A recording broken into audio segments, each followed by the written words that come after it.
O áudio que vocês vão ouvir agora é parte do podcast Xadrez Herbal. Caso vocês queiram ouvir mais sobre esse assunto e outros temas de política internacional, é só ir em xadrezherbal.com. Bem, passemos agora para o match no qual o Felipe nos atualizará sobre os últimos acontecimentos no Afeganistão.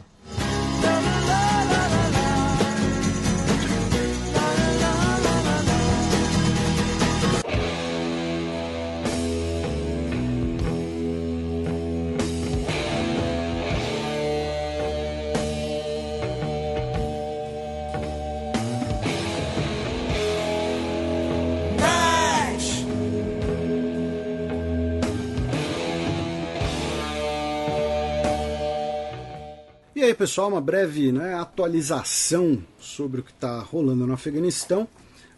Primeiro, o Talibã afirmou que está cercando o Vale do Panjshir, que é a última região do país fora do controle talibã, uma região de maioria tadjik, controlada pelo filho do Shah Massoud.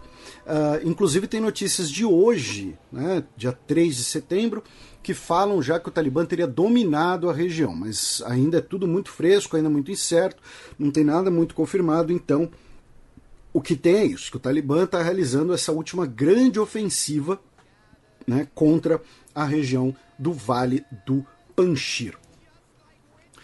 No dia 29, o Talibã, não vou dizer exigiu, mas reivindicou que o ex-presidente Ashraf Ghani ele deveria retornar ao país, que ele cometeu erros na sua gestão e principalmente que ele deveria devolver o dinheiro afegão que ele levou.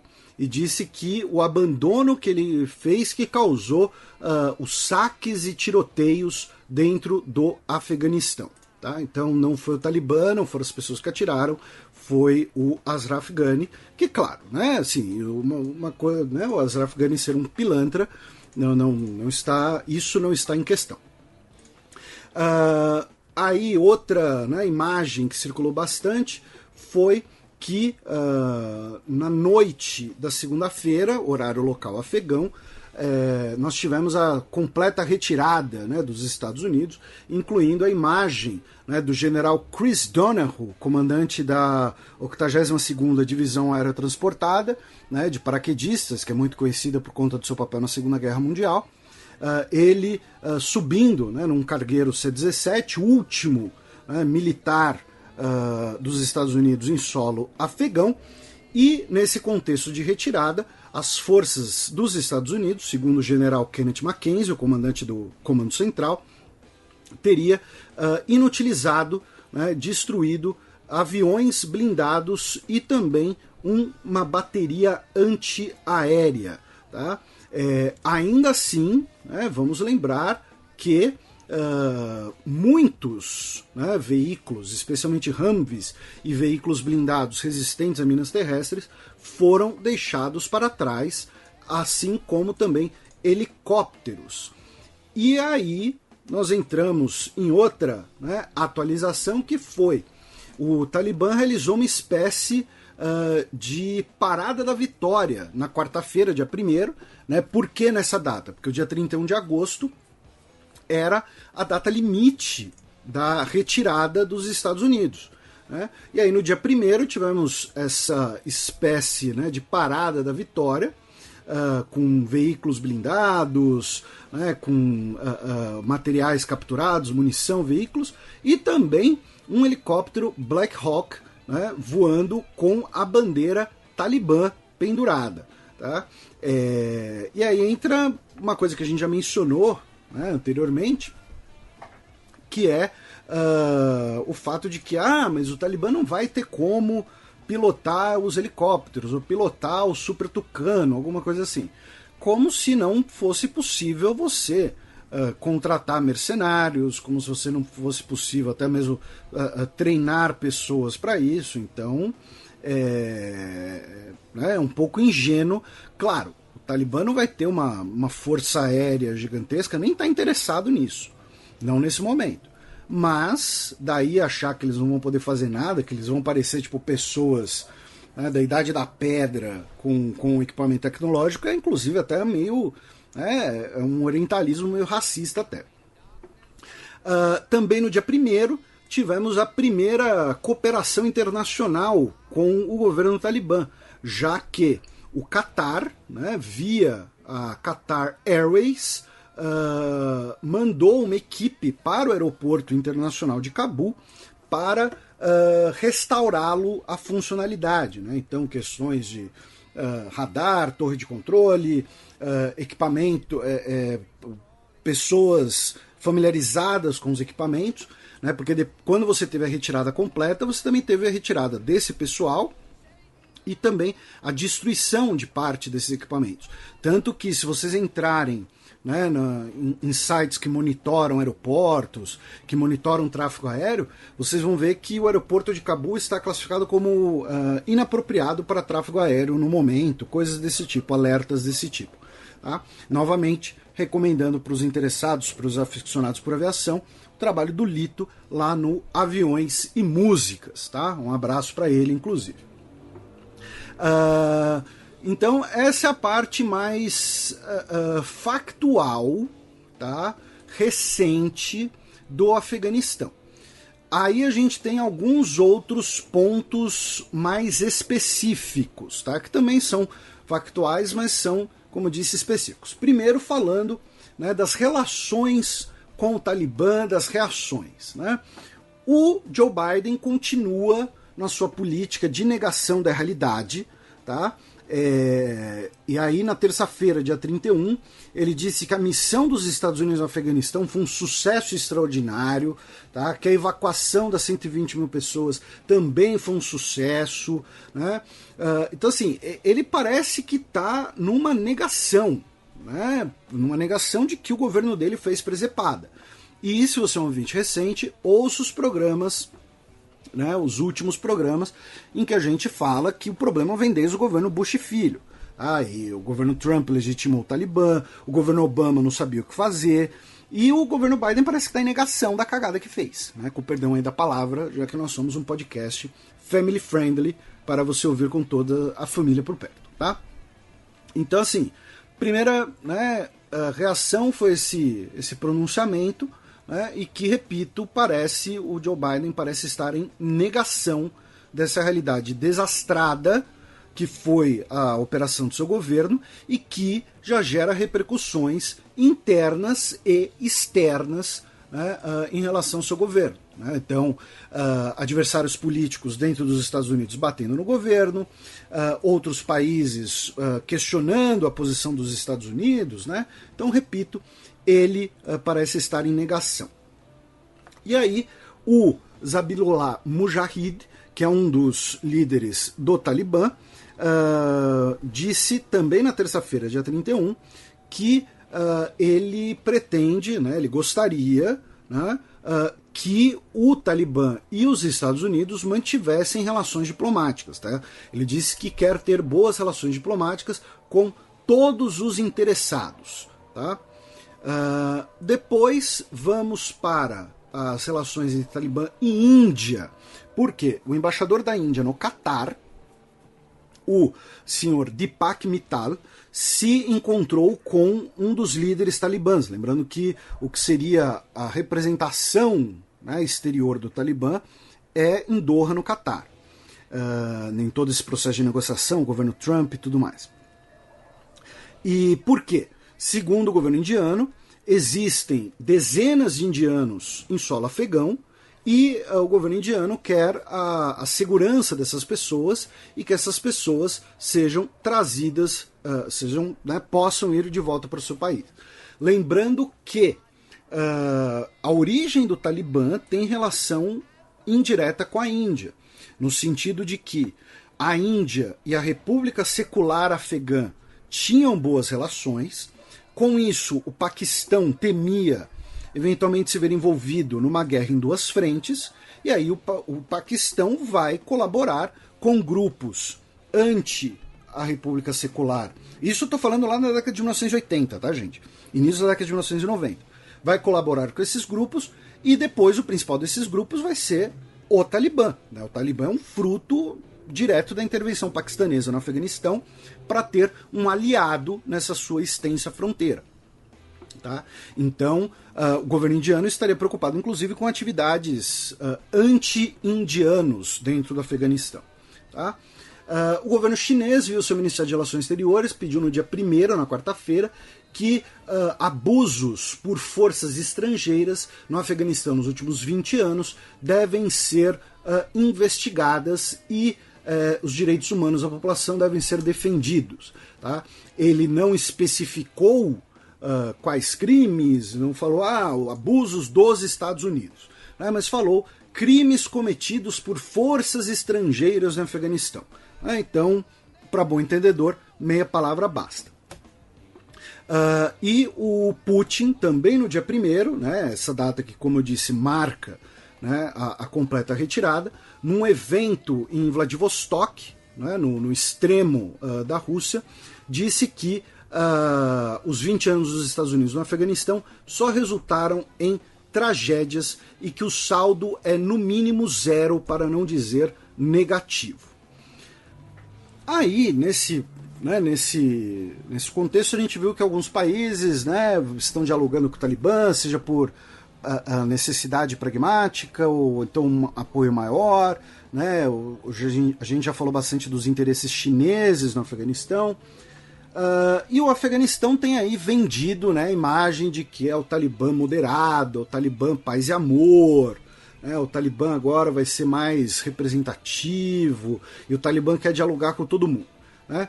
Então, por exemplo, né, a ex-ministra britânica Claire Short, né, que foi do governo Tony Blair, ela disse que o Talibã mudou depois de 20 anos e que é preciso negociar.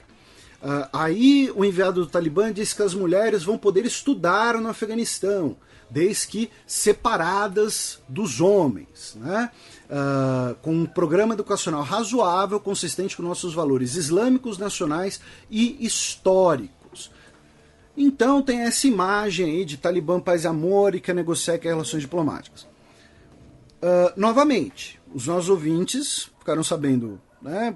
Não sabendo, né, mas tiveram um panorama bastante extenso de como o Talibã não costumava cumprir acordos, como ele violava acordos de acordo com sua conveniência. E assim, quem quer acreditar no Talibã paz e amor, quem quer ser feito de trouxa, fica à vontade. Tá? Por quê?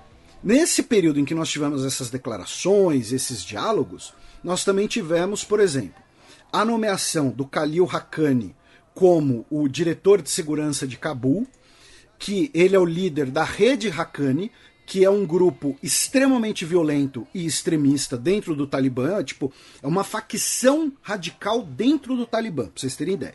Tá?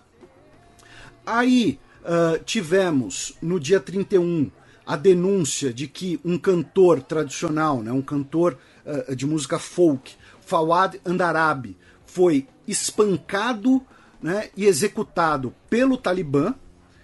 No dia seguinte, tivemos o Talibã dizendo que a música é proibida no Islã, então a música será proibida no Afeganistão. A Academia de Música Afegã já foi fechada. Sobre essa questão da música no Islã ser ou não permitida, ser ou não haram, né, entre aspas, pecado, tem uma discussão, porém, a posição de que música é proibida é sempre a posição mais radical. Tá? Alguns consideram que o que é proibido são alguns instrumentos, os instrumentos de percussão são permitidos, tal, mas a maioria das pessoas, de qualquer, né, muçulmanos de qualquer origem, sejam turcos, árabes, egípcios, berberes, ouvem e praticam e produzem música, tá? Inclusive música folk. Então é uma posição completamente extremista, e aí, não, nós somos moderados, mas vamos aqui matar um músico folk. Aí também tivemos a denúncia via um dos principais, né, talvez o principal ativista LGBT afegão, o Nemat Sadat, que reside nos Estados Unidos. Ele faz parte de uma articulação que quer retirar cerca de 350 pessoas LGBT de dentro do Afeganistão. E uma dessas pessoas que ele está tentando ajudar é uma pessoa que é um homem que relatou que o seu companheiro foi espancado e decapitado na rua, publicamente. Tá? E o Sadat fala, olha, as pessoas podem ser mortas simplesmente por serem quem elas são, simplesmente por serem, né, por existirem. E aí alguém pode até falar assim, não, mas peraí, mas aí é uma questão de todos os países muçulmanos, é uma questão cultural deles, porque o Irã também tem leis anti-LGBT, a Arábia Saudita também tem, né? Só que, por exemplo, Bangladesh, que é, entre aspas, ali do lado do Afeganistão, nessa mesma semana deu uma notícia totalmente oposta. Tá?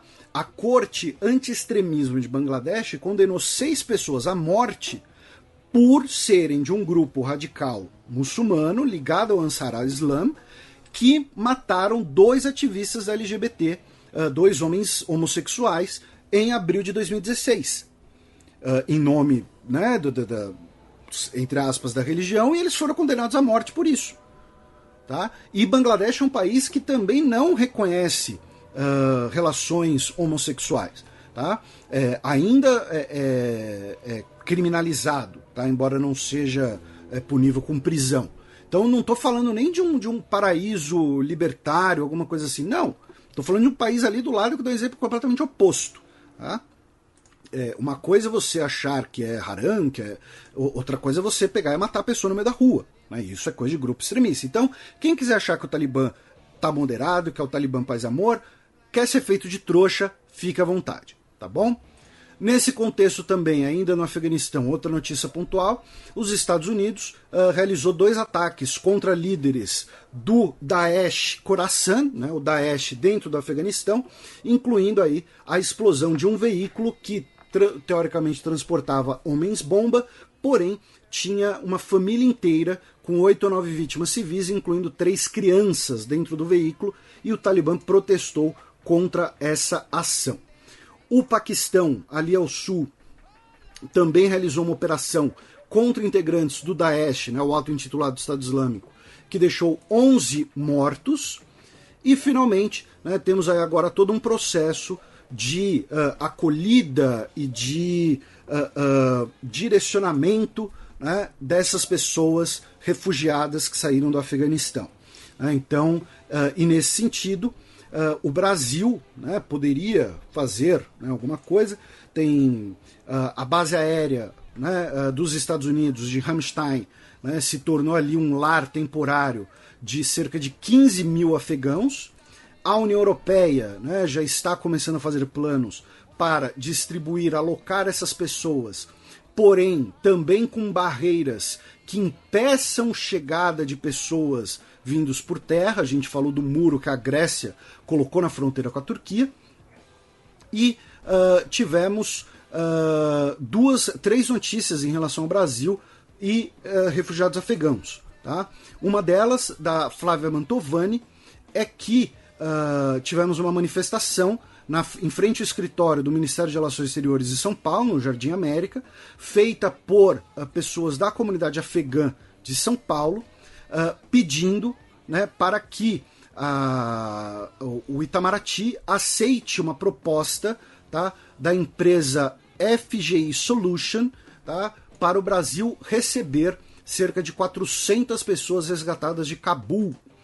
A outra notícia ligada a esse assunto, também da Flávia Mantovani, é que a Procuradoria Federal dos Direitos do Cidadão no Ministério Público Federal pediu que o Brasil receba juízas e juristas afegãs. Tá? Eu frisei o juízas porque são mulheres, né, que fugiram do Afeganistão e elas ficariam no Brasil, pelo menos por um tempo, até serem alocadas apropriadamente nos Estados Unidos. Tá? E a terceira notícia sobre esse assunto, agora vindo da Mariana Holanda, é que o governo brasileiro concluiu a retirada de todos os brasileiros que desejavam, né, anunciaram que desejavam sair, que estavam no Afeganistão e desejavam sair. Quem realizou a operação, quem conduziu, né, quem organizou, foi a Embaixada Brasileira em Islamabad, tá, no Paquistão, já que o Brasil, né, que acumula a embaixada com o Afeganistão. Acumulava, né, pelo menos com a República Islâmica do Afeganistão, agora com o Emirado Talibã, não sei.